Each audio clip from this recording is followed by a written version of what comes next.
Welcome to the channel. Let's crack it. Hope you all are doing well. So today is a day 9 video on MCQ series from chapter Banking, Commercial Banks and the Central Banks, which is a part of Macroeconomics. So हम already banking की दो videos कर चुके हैं और आज हमारी third video है which is a third part of banking. तो हमने 10 MCQs इसके रिगार्डिंग कर लिए हुए हैं और आज हम करेंगे फ्रॉम 11 टू 15 5 अगले एमसीक्यूज। क्लियर? होप आपको प्रीवियस वीडियोस के एमसीक्यूज अच्छे से समझ लगे होंगे बिकॉज हम साथ ही साथ एक्सप्लेनेशन को भी कर रहे हैं। अगर आपने थॉरली चैप्टर की रिवीजन नहीं की तो इस एमसीक्यूज की हेल्प से आपकी रिवीजन भी साथ ही साथ हो जाएगी बिकॉज हम हर कंटेंट से हर एक टॉपिक से उठाकर एमसीक्यूज बना रहे हैं कि आपका पूरा चैप्टर भी इसके साथ कवर हो जाए। तो स्टार्ट करते आज का लेसन। आज का लेसन स्टार्ट करने से पहले अगर आप चैनल पर न्यू हैं और आपने प्रीवियस वीडियोस को नहीं देखा तो मैं डिस्क्रिप्शन बॉक्स में उनके लिंक डाल रही हूँ, जरूर देखिएगा और चैनल को सब्सक्राइब करना मत भूलिए कि आने वाले दिनों में आपको इसकी एमसीक्यूज के रिगार्डिंग नोटिफिकेशन मिलती रहे और आपके लिए पेपर में ये बहुत यूजफुल होंगे। तो स्टार्ट करते हैं आज का हमारा फर्स्ट क्वेश्चन और 11th question of banking chapter. So now question number 1 for this video is statement question. Statement 1 में क्या बोल रहे हैं? Cash credit refers to the loan given to the borrower against his fixed asset. जैसे कि मैंने बोला पहले भी ऑलरेडी आपको बोला है कि जब भी आप स्टेटमेंट या लाइन पढ़ते हो क्वेश्चन की उसमें जो कीवर्ड्स होते हैं उनको अंडरलाइन जरूर कीजिए। जैसे कि इसमें बात किसकी चल रही है? कैश क्रेडिट की। कैश क्रेडिट के बारे में क्या बोल रहे हैं? Loan given to the borrower against किसके? हिज फिक्स्ड एसेट के रिगार्डिंग लोन दिया जाता है। क्या ये स्टेटमेंट ट्रू है? अब कैश क्रेडिट क्या होता है पहले तो हम इसको स्टेटमेंट को बहुत अच्छे से समझेंगे, फिर इसके एक्सप्लेनेशन पर चलेंगे, साथ ही आंसर करेंगे, फिर हम देखेंगे कि क्या आपको कितना पता है। अगर आपको आंसर पता होता है तो आप वीडियो को पॉज करके अपना आंसर जरूर लिखिए, टेस्ट कीजिए कि आपको आता है या नहीं, एज अ टेस्ट मानकर इसको चलिए। क्लियर? अब फिर हम डिस्कस भी करेंगे इसका आंसर। क्लियर? अभी के लिए आप देखिए कि स्टेटमेंट 1 में जो लिखा है क्या वो ट्रू है या नहीं, अगर आपको पता है तो। कैश क्रेडिट क्या बोल रहे हैं कि लोन गिवन दिया जाता है टू दी बोरर को अगेंस्ट किसके? फिक्स्ड एसेट के। अब कैश क्रेडिट नाम से क्या पता चल रहा है अगर आप ध्यान से पढ़े तो? क्रेडिट मतलब उधार। क्लियर? लोन है ना, लोन के रिगार्डिंग बात चल रही है। कैश क्रेडिट यानी कि लोन। कैश क्रेडिट, कैश क्या होता है? कैश क्या एक करंट एसेट है अगर आपको पता है तो। हम ऑलरेडी +1 क्लास में आप कर चुके हैं कि कैश क्या होता है? करंट एसेट होता है, सबसे लिक्विड एसिड जिसे बोला जाता है कैश को बोला जाता है। और कैश जो है एक अपने आप में एक सबसे लिक्विड यानी कि करंट एसिड है। अब करंट एसिड दिया जा रहा है हमें, कैश क्रेडिट दिया जा रहा है to as a to loan refers to the loan, उसे बोला जा रहा है कैश क्रेडिट का लोन जो है उसे बोला जा रहा है loan given to the borrower against his fixed asset. थोड़ी सी बात थोड़ी सी इस फिक्स्ड एसेट से आपको कमी नहीं लग रही कि फिक्स एसेट के बदले हमें कैश क्रेडिट दिया जा रहा है? तो अब अलग अलग टाइप्स के लोन होते हैं, नाम होते हैं, जैसे कि यहाँ पर कैश क्रेडिट की बात चल रही है। क्लियर? तो मैंने आपको थोड़ा सा हिंट दे दिया, जब हम आंसर पढ़ेंगे इसका अगर आपको पता है ना तो फिर जरूर इसके बारे में और डीपली सोचिए। क्लियर? बहुत इजी है, सिर्फ आपको थोड़ा सा अगर क्वेश्चन को ध्यान से पढ़े तो बहुत इजीली आपको इसका आंसर मिलता है। कैश, कैश अपने आप में करंट एसिड है, तो इस यहाँ पर फिक्स एसिड की बात कर रहे हैं कि अगेंस्ट फिक्स एसिड लोन दिया जा रहा है, तो ये स्टेटमेंट गलत हो रही है यहां से। क्लियर? तो इसका मतलब ये स्टेटमेंट फर्स्ट जो है वो क्या है? गलत है। अब स्टेटमेंट 2 पढ़ते हैं। द बोरर में withdraw any amount with in his credit limit sanctioned and interest is charge on the amount actually withdrawn. अब बोरर क्या कर रहा है? मे विड्रॉ, कितना भी अमाउंट विड्रॉ करा सकता है with in his credit limit sanction, जितनी भी उसको क्रेडिट लिमिट मिली है, क्रेडिट लिमिट जितनी भी मिली है। अब कैश क्रेडिट के जैसे करंट अकाउंट में लिमिट मिलती है एक बिजनेसमैन को कि जब वो क्रेडिट अकाउंट खुलवाता है, सेविंग अकाउंट की कोई लिमिट नहीं होती लेकिन करंट अकाउंट की लिमिट होती है। इसी तरीके से जब cash credit as a loan लेता है borrower against his fix asset या फिर कौन सा एसेट, ये हमने स्टेटमेंट तो गलत कर दी, लेकिन इसको डिटेल में हम अगली स्लाइड में पढ़ते हैं। क्लियर? तो क्या होता है कि एक क्रेडिट लिमिट मिलती है, उसके अंदर अंदर ही वो क्या कर सकता है, अमाउंट विड्रॉन करा सकता है, वो ये बोल रहे हैं। और इंटरेस्ट जो है उसको चार्ज किया जाता है on the amount actually withdrawn, जितना उसने अमाउंट विड्रॉन करवाया होता है। अब थोड़ा सा तो मैच कर रहा है कैश क्रेडिट के रिगार्डिंग। क्लियर? तो इसका मतलब ये स्टेटमेंट करेक्ट लग रही है। तो हमारा आंसर क्या हो जाएगा फिर? फर्स्ट स्टेटमेंट हमने रॉन्ग बोल दी और सेकंड हमने ट्रू बोल दी, तो इसका मतलब इसका आंसर क्या हो जाएगा? Second statement is correct and but statement 1 is incorrect. So इसका आंसर ऑप्शन बी हो जाता है। अब आंसर चेक करते हैं हम, ऑप्शन कौन सी करेक्ट है। So answer will be the option B. Clear? Option B ही हमारा करेक्ट आंसर है, जो कि स्टेटमेंट 2 करेक्ट है और स्टेटमेंट 1 इनकरेक्ट है। तो देखिए क्यों। अब कैश क्रेडिट के रिगार्डिंग पढ़ते हैं डिटेल में। कैश क्रेडिट होता क्या है? कैश क्रेडिट होता है refers to the loan given to the borrower against his current asset. अब जैसे मैंने बोला था, कैश अपने आप में क्या है? करंट एसेट है। आप हिंट को याद रखिए कि कैश अपने आप में क्या है? एक करंट एसेट है।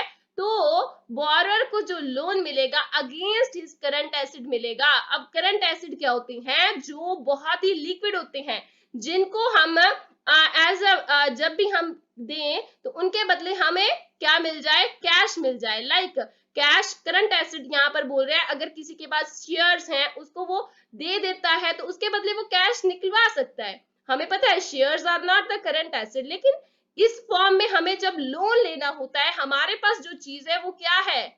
वो हमारा एसिड ही है। Shares are asset and stock जो होता है, बॉन्ड्स होते हैं, ये सब क्या है? करंट एसिड है, जिनके बदले हम इजिली कैश को ले लेते हैं। तो एज अ लोन लेने के लिए जब हम कोलेटरल सिक्योरिटीज जमा करवाते हैं तो क्या दिया जाता है? करंट एसेट दिए जाते हैं। क्लियर? अब इसमें क्या होता है? क्रेडिट लिमिट सैंक्शन होती है, the amount credited in account. तो और जितनी भी क्रेडिट लिमिट सैंक्शन होती है उतना अमाउंट उसके अकाउंट में डाल दिया जाता है, क्रेडिट कर दिया जाता है। द बोरोवर में विड्रॉन एनी अमाउंट। तो जो बोरोवर होता है, उधार लेने वाला पर्सन होता है, वो कितना भी अमाउंट विड्रॉन करवा सकता है with in his credit limit, अपनी क्रेडिट लिमिट के अंदर अंदर, और वो उतना ही इंटरेस्ट पे करता है, उतना ही इंटरेस्ट उसे चार्ज होता है जितना उसने एक्चुअली अमाउंट विड्रॉन करवाया होता है। So this is all about cash credit. Clear? So hope आपको इसके बारे में पता होगा। It is a different concept other than the concept we have already discussed. Clear? So now moving to the next question number 12। Assertion और reason का क्वेश्चन है, बहुत ध्यान से पढ़िएगा, हर एक वर्ड इंपॉर्टेंट होता है असर्शन और रीजन के क्वेश्चन में। क्लियर? जितना हमें इजी लगता है, it is not all easy about. Clear? तो हमें बहुत अच्छे से हर एक पॉइंट को ध्यान से पढ़ना पड़ता है इसमें। Clear? Demand loan, demand loans, those loans which can be recalled on demand, which can be recalled on demand by the bank after a fixed time। अब वो बोल रहे हैं डिमांड लोन ऐसा लोन है जो हम रिकॉल करता है bank on demand after a fix time, अब एक फिक्स टाइम पीरियड के बाद। अभी डिमांड लोन, डिमांड के बारे में हमने ऑलरेडी पढ़ा है, डिमांड डिपॉजिट के बारे में हमने पढ़ा है। डिमांड डिपॉजिट क्या था? अगर आपको उससे पता है तो यहीं से आपका थोड़ा सा हिंट मिल जाएगा। डिमांड डिपॉजिट तो कभी भी हम निकलवा सकते हैं ना, डिपॉजिट किसी भी time at number of withdrawal. हमने प्रीवियस वीडियो में ही इसके बारे में बहुत डिटेल में डिस्कस किया था कि जो बिजनेसमैन करंट अकाउंट खुलवाते हैं उनके लिए वो क्या होता है? डिमांड डिपॉजिट होता है उनके लिए। क्लियर? उनका क्योंकि अ नंबर ऑफ ट्रांजेक्शन्स करने के लिए उनको अ नंबर ऑफ टाइम्स उनको विड्रॉन्स और पैसे जमा करवाने पड़ते हैं, निकलवाने पड़ते हैं, तो वो जो है करंट अकाउंट खुलवाते हैं, नॉट द सेविंग अकाउंट। और डिमांड डिपॉजिट जो होता है वो उसी के फीचर्स को बताता है। तो इसका मतलब अ नंबर ऑफ टाइम्स हमें ट्रांजेक्शन्स करनी पड़ती है इसमें। क्लियर? तो कोई भी फिक्सेशन होता है क्या उसमें? आफ्टर अब वो बोल रहे हैं डिमांड, अभी डिमांड का मतलब ही है कि वो ऑन डिमांड कभी भी किसी भी टाइम पे जो चीज की जा सकती हो, ऑन डिमांड। अभी ऑन डिमांड तो लिखा हुआ है, demand loans, those loans which can be recalled on demand by the bank, but ये जो उन्होंने चीज लिख दी आफ्टर अ फिक्स टाइम, क्या वो गलत नहीं है? वो गलत है, क्योंकि at a fix time is not the right thing here. Demand loan अपने आप में ही ऑन डिमांड कभी भी किसी भी टाइम जो चीज की जा सकती है उसको दर्शाता है, not after a fix time. Clear? तो ये जो है असर्शन इसकी वजह से गलत हो जाता है। अब मैंने आपको असर्शन और रीजन करने का बहुत अच्छा तरीका बताया था कि अगर आपको लगता है कि असर्शन बिल्कुल करेक्ट वे से चल रहा है तो आप क्या लगा देते हो यहाँ पर बीच में बिकॉज लगाकर आप दूसरी रीजन को पढ़िए। पहले आपको क्या करना है, असर्शन को पढ़ना है इन डिटेल, फिर रीजन को पढ़ना है। अब जब आपने दोनों को पढ़ लिया और आपको लगा बोथ आर करेक्ट, बहुत अच्छे से दोनों करेक्ट हैं, फिर आपको क्या करना है, बिकॉज लगाकर दोनों का लिंक बनाना है कि ये क्या दोनों आपस में लिंक्ड है। अगर तो लिंक्ड है इट मींस हमारा जो है ऑप्शन करेक्ट क्या होगा कि both are true and reason is correct explanation of assertion. Otherwise क्या होगा कि इन दोनों का अगर लिंक नहीं पता तो फिर इसका मतलब यही है कि करेक्ट एक्सप्लेनेशन है ही नहीं। दोनों आपस में वो बिल्कुल करेक्ट वे से एक्सप्लेन कर रहे हैं अपने आप को, अपने आप में वो करेक्ट है, लेकिन एक दूसरे के साथ लिंक नहीं है।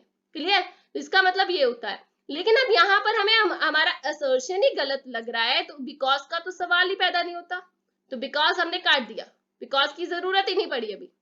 अब रीजन पढ़ते हैं। The entire sum of demand loan is credited to the account and interest is payable on the entire sum जितना भी सम है ऑन डिमांड लोन हमें प्रोवाइड होता है किसी भी पर्सन को जो उसको भी नीड होती है, एंटायर सम इज क्रेडिटेड, उसको क्या कर दिया जाता है, दे दिया जाता है, क्रेडिट कर दिया जाता है उसके अकाउंट में। And interest is payable on the entire sum, और एंटायर सम पूरे सम पर क्या किया जाता है, इंटरेस्ट पे किया जाता है। अब ये रीजन बोल रहे हैं इसका डिमांड लोन का। अब हम पढ़ते हैं इसके आंसर पर चलते हैं। पहले आप अगर आपको आता है तो आप इसको इन डिटेल आप पढ़ के अपना आंसर डिसाइड कर सकते हैं। क्लियर? फिर हम आंसर पर भी चलते हैं। अगर आपको पता है तो जरूर अपना आंसर चेक कीजिए। तो इसका आंसर क्या है चेक करते हैं। आंसर है option D, assertion is false. जैसे हमने बोला असर्शन फॉल्स है, लेकिन रीजन बिल्कुल ट्रू है। क्यों ट्रू है? अब देखिए, अभी ये बेसिक चीजें हैं जो मैंने आज की वीडियो में रखी हैं। इनके मीनिंग जो है बेसिक चीजें, यानी कि जैसे हमने प्रीवियस क्वेश्चन में डिस्कस किया कैश क्रेडिट क्या है, अब हम डिस्कस करें डिमांड लोन क्या है। बेसिक चीजें जिनके बारे में आपको पता होना चाहिए, बिकॉज ये चैप्टर ही बैंकिंग के रिगार्डिंग है। तो बैंकिंग के रिगार्डिंग जितनी भी चीजें हैं उनके बारे में अगर आपकी कंसेप्चुअल क्लैरिटी है तभी आप क्वेश्चंस को अच्छे से कर पाओगे। ठीक है? तो अब डिमांड लोन क्या है, देखिए डिमांड डिपॉजिट के बारे में तो हमने पढ़ा, अब डिमांड लोन के बारे में पढ़ते हैं। डिमांड लोन क्या है? Refers to those loan which can be recalled on demand by the bank at any time, कभी भी। जैसे मैंने बोला ना, आफ्टर फिक्स टाइम नहीं है, आफ्टर फिक्स टाइम तो गलत हो जाता है। डिमांड अपने आप में वो चीज है कि ऑन डिमांड कभी भी जो चीज की जा सकती हो, तो इसका मतलब फिक्स टाइम तो गलत हो गई चीज। It means eight any time is the correct way. Clear? तो ये बिल्कुल लाइन करेक्ट वे एक्सप्लेन कर रहा है। अभी देखिए नेक्स्ट चीज, अब डिमांड लोन में क्या होता है कि इंटायर सम, जितना भी सम है ऑफ डिमांड लोन का क्रेडिट किया जाता है अकाउंट में बोरोवर के, और इंटरेस्ट जो पे किया जाता है ऑन द इंटायर सम, और पूरे सम पर एक ही बार इंटरेस्ट पे किया जाता है, और उसे हम बोलते हैं demand loan. Clear? Now moving to the next question number 13। अब यहाँ पर हमने एक स्टेटमेंट रखी और इसको बताना है कि क्या है। तो अगर आपको बेसिक चीजों के बारे में कंसेप्चुअल क्लैरिटी है तो बहुत इजी क्वेश्चन है आज के लिए। अगर आपको इनकी क्लैरिटी नहीं है तो आप जरूर ध्यान से सुनिए, हो जाएगी क्लैरिटी। क्लियर?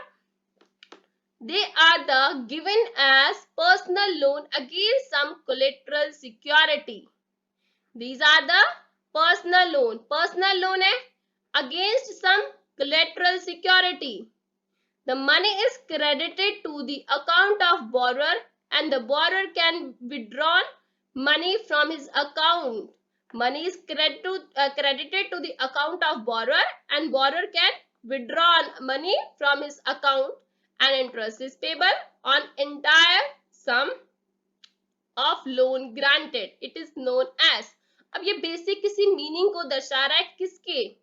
अगर आपको पता है आंसर तो आंसर टिक कीजिए, फिर हम अब आंसर पर भी चलते हैं। तो इसका आंसर क्या है, क्या बोल रहा है? ये पर्सनल लोन है against some collateral security, money credit कर दी जाती है अकाउंट के बोरर में, और बोरर क्या करता है, विड्रॉन कर लेता है मनी को from his account and interest pay करता है on the entire sum of loan granted. जितना भी लोन ग्रांट हुआ है उस पर क्या करता है, वो एंटायर सम पर इंटरेस्ट पे करता है। अब ये कौन सा लोन है ऐसा? लॉन्ग टर्म लोन है, शॉर्ट टर्म लोन है, मीडियम टर्म लोन है, या फिर none of this? So answer is short term loan. चलते इसके आंसर पर। तो ये जो हमने लिखा था वो सिंपल फॉर्म में शॉर्ट टर्म लोन की डेफिनेशन थी। हमारा आंसर शॉर्ट टर्म लोन था। They are the given as personal loan. अब लोन शॉर्ट टर्म लोन क्या है, पर्सनल लोन की तरह दिए जाते हैं against some collateral security. Collateral securities क्या होते हैं, जो गिरवी रखते हैं ना चीज, किसी भी चीज को, हमारा जो एसेट है एज अ किसी भी अगर प्रॉपर्टी है, हमारा गोल्ड है, as a point of view कोई भी हमारा फिक्स एसेट है ना, जो चीज कोलेटरल सिक्योरिटी है हमारी, उसको एज अ गिरवी रख के हम पर्सनल लोन जो लेते हैं उसे हम बोलते हैं क्लियर, कोलेटरल सिक्योरिटी। तो मनी उसके बिहाव पर हमें मिल जाती है और बॉर्डर के अकाउंट में आ जाती है, और बॉर्डर क्या करता है, मनी को विड्रॉन करा के अपने अकाउंट से इंटरेस्ट जो पेबल करता है, द इंटायर सम करता है जो उसे लोन ग्रांट हुआ होता है क्लियर। तो this is all about short term loan. Now moving to the next question number 14, financial institution. अब फाइनेंशियल इंस्टीट्यूशन के रिगार्डिंग हम ऑलरेडी थोड़ा पार्ट डिस्कस कर चुके हैं, मैंने आपको बोला भी था कि इसके रिगार्डिंग हम और भी डिटेल में आगे करेंगे। सो आज भी थोड़ा करेंगे, आने वाले दिनों में और भी करेंगे क्वेश्चंस इसके रिगार्डिंग। बहुत सिंपल क्वेश्चन है, अगर आपको थोड़ा सा भी क्लैरिटी है ना इसके बारे में, मैं ऑलरेडी इसके बारे में थोड़ा बहुत आपको हिंट दे चुकी हूँ प्रीवियस वीडियोस में, तो अगर आपने ध्यान से सुना तो बहुत ईजी हो जाएगा क्वेश्चन क्लियर। सुनिएगा ध्यान से। Financial institution can be of banking institution only when it performs the following function। अब बोल रहे हैं कि फाइनेंशियल इंस्टीट्यूशन, मैंने आपको पहले भी बोला था कि जो बैंकिंग इंस्टीट्यूशंस हैं, बैंकिंग है, बैंक्स हैं, उनमें और इनमें दोनों में डिफरेंस है। दोनों में क्या है, डिफरेंस है। They both are not same, ये सेम बिल्कुल भी नहीं है, ये दोनों क्या है, डिफरेंट है क्लियर। किसके कारण डिफरेंट है इसके रिगार्डिंग में मैंने थोड़ा हिंट दिया था आपको, प्रीवियस वीडियो में ही दिया था क्लियर। अब फाइनेंशियल इंस्टीट्यूशन बोल रहे हैं can be of banking institution, कब भी बन सकते हैं banking institution, only when it performs, जब वो परफॉर्म करते हैं ये फॉलोइंग फंक्शन। कौन से फंक्शन परफॉर्म करते हैं, एक्सेप्टिंग डिपॉजिट्स, एडवांसिंग लोन, या लैंडिंग डिपॉजिट, या बोथ ए एंड बी। अब इनमें से कौन सा करेक्ट है। अब आपको पता है कि बैंकिंग का काम क्या होता है, हमने बैंकिंग की डेफिनेशन ऑलरेडी पढ़ी थी, और फाइनेंशियल इंस्टीट्यूशन के बारे में भी मैंने थोड़ा सा बताया था कि बैंकिंग से डिफरेंट क्यों है, क्योंकि फाइनेंशियल इंस्टीट्यूशन काम क्या करता है, फाइनेंशियल इंस्टीट्यूशन का काम क्या होता है, सिर्फ वो क्या करता है कि लोन्स प्रोवाइड करता है और लोन को देता है क्लियर, लोन्स को देता है क्लियर, और उनसे इंटरेस्ट चार्ज करता है, वो इनकी इनकम हो जाती है। लेकिन कभी भी फाइनेंशियल इंस्टीट्यूशन जो है वो डिमांड डिपॉजिट्स या फिक्स डिपॉजिट्स, एक्सेप्टिंग डिपॉजिट्स नहीं करता, कभी भी नहीं करता। तो ये काम किसका है, बैंकिंग का। नो डाउट बैंक लोन भी प्रोवाइड करता है, जब एक फाइनेंशियल इंस्टीट्यूशन डिपॉजिट्स को भी एक्सेप्ट करना शुरू कर दे, चाहे वो सेविंग अकाउंट का हो, चाहे वो करंट अकाउंट का हो, सेविंग अकाउंट किसी भी अकाउंट का हो चाहे, तो क्या है कि वो क्या बन जाता है, एक बैंक बन जाता है सिंपल वे से।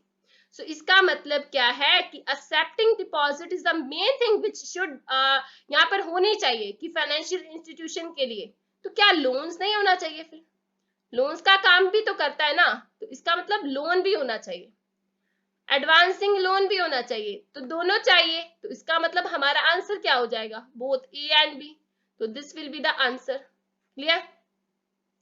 अभी लैंडिंग लोन बीच में जो ऑप्शन दिए वो क्या है, लैंडिंग डिपॉजिट्स। लैंडिंग क्या होती है, उधार देना, तो एडवांसिंग लोन भी तो वही चीज बोल रहे हैं, तो इसका मतलब ये दोनों एक ही चीज लिखी हुई है ऑप्शन में कंफ्यूज करने के लिए। लेकिन एडवांसिंग लोन जो है ब्रॉडर व्यू है, जिसमें लैंडिंग और बोरिंग दोनों चीजें आ जाती है, तो इट मींस लैंडिंग थोड़ा छोटा पार्ट हो जाता है, इसलिए ये बाहर निकल जाती है ऑप्शन। हमेशा अगर आपको कंफ्यूजन होती है ऑप्शंस में, ऑप्शंस के थ्रू आप कट करके देखिए कि ये इसमें ये चीज होती है, इसमें ये चीज होती है, तो हम इसको निकाल देते हैं अगर, तो क्या होता है आंसर हमारा क्लियर। तो now moving to the next, अब अपना आंसर देखते हैं। तो आंसर है option D, A and B. अब देखिए यहाँ पर मैंने लिखा भी हुआ conditions for financial institution to become a bank. एक बैंक बनने के लिए फाइनेंशियल इंस्टीट्यूशन को कौन सी कंडीशंस जरूरी है। The main function of commercial bank is to accepting deposit and advances loan। अब यहाँ पर मेन फंक्शन लिख दिया कमर्शियल बैंक का, accept deposits and advance loans। A financial institution can be a banking institution only when it performs both functions, accepting deposit and advancing loans. वही चीज आ गई जो हमने क्वेश्चन में की अभी। क्लियर? सो होप आपको ये समझ में आया होगा। ये बहुत ही इंपॉर्टेंट क्वेश्चन है। क्लियर? ये बहुत ही इंपॉर्टेंट क्वेश्चन है। क्लियर? ऐसे छोटी छोटी कंडीशंस के बारे में पेपर में क्वेश्चन आ जाते हैं और प्रीवियस ऐसे क्वेश्चन आए भी हुए हैं। Clear? So now moving to the last question of this day, question number 15। So हम ऑलरेडी इसके बारे में मनी के चैप्टर में भी डिस्कशन कर चुके हैं। अगर आप ये ध्यान से सुनिए, बहुत इजी क्वेश्चन है आया। 1 रुपी नोट हम ये जो क्वेश्चन है कर चुके हैं लास्ट वीडियो में, जो हमारा मनी का लास्ट डे का वीडियो था ना, डे 6 का वीडियो, मैं उसका लिंक डिस्क्रिप्शन बॉक्स में डाल रही हूँ, उनको जरूर देखिएगा। मनी का चैप्टर भी बहुत इंपॉर्टेंट चैप्टर है, बिकॉज आने वाले दिसंबर के पेपर्स में जो एमसीक्यूज के रिगार्डिंग एग्जाम होने वाले हैं उनमें ये चैप्टर्स आ रहे हैं, इसीलिए मैं ये करवा रही हूँ। क्लियर? सो क्वेश्चन नंबर जो 15 है, ये हमारा क्वेश्चन 26 से उठाया गया क्वेश्चन है, जो हम ऑलरेडी डे 6 की वीडियो में मनी के चैप्टर में क्वेश्चन नंबर 26 में कर चुके हैं। क्लियर? सो क्वेश्चन नंबर 15 में बोल रहे हैं कि 1 rupee note and the coins are issued by. 1 rupee note को और कॉइन्स को कौन इशू करता है? बहुत इजी क्वेश्चन है। सो 1 रुपी को, अब आपके माइंड में कंफ्यूजन होगा कि आरबीआई सेंट्रल बैंक, तो अब मैं इसको डिटेल में बता चुकी हूँ ऑलरेडी। सो आज मैं थोड़ा ब्रीफली ही बताऊंगी। क्लियर? अगर आपको डिटेल में समझना है तो आप प्रीवियस वीडियो को जरूर देखिए। क्लियर? जो हमारी डे 6 की वीडियो है। सो इसका क्या है कि 1 रुपी नोट जो है, हमारे माइंड में यही कंफ्यूजन होता है कि नोट्स तो आरबीआई इशू करता है, ये गवर्नमेंट इशू करती है, तो ये commercial bank, ministry of finance कहां से आ गए?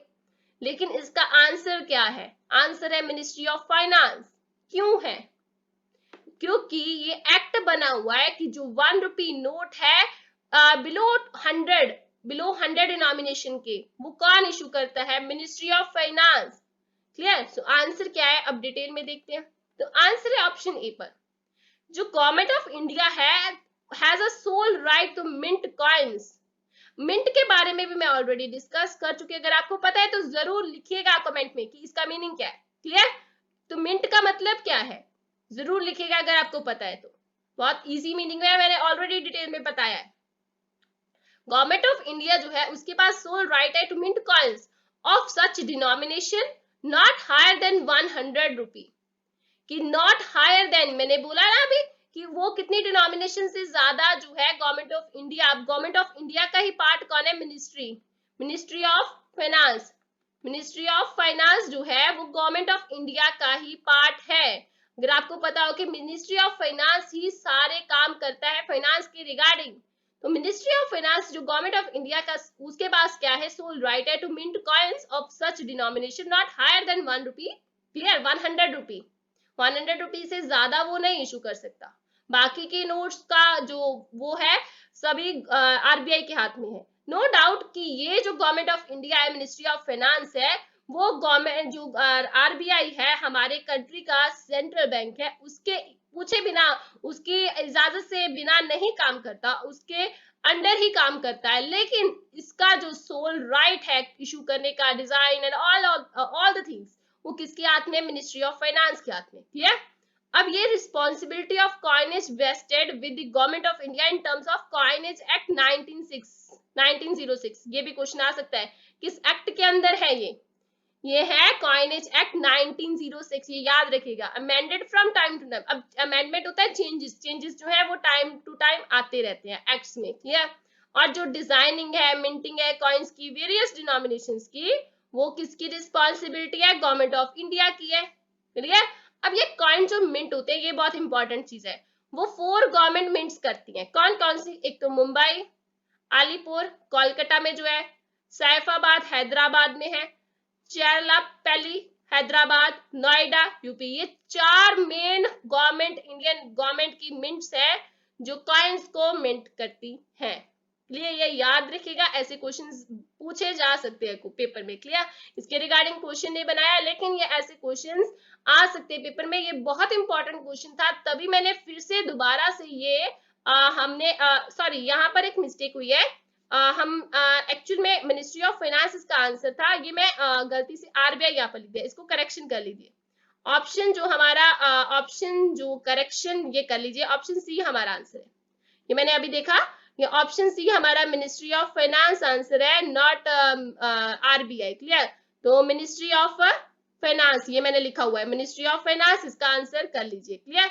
सो ये हमारा एक्चुअल में करेक्ट आंसर है, नॉट आरबीआई। क्लियर? इस बात का ध्यान है। क्लियर? नाउ कंटिन्यू करते हैं आगे। तो देखिए हमारे पास यहाँ पर जो चीज लिखी हुई है कि लास्ट जो, अब देखिए इसका जो सर्कुलेशन करने का ओनली राइट जो किसके पास होता है, वो होता है coins are issued for the circulation only through the reserve bank in terms of RBI act.